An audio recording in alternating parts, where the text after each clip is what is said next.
In this video, I'm going to demonstrate how to determine the condition of a dry cell using a multimeter.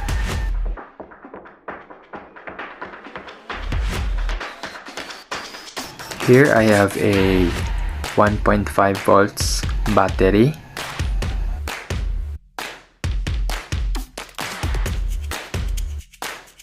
Let's check it using the multimeter if this battery still has power. I use the 2.5 range because my battery has a 1.5 volts. The multimeter shows that this battery still has 1.35 volts, so this battery lost 0.15 volts. Based on the power that this battery still have, this battery is still a good battery.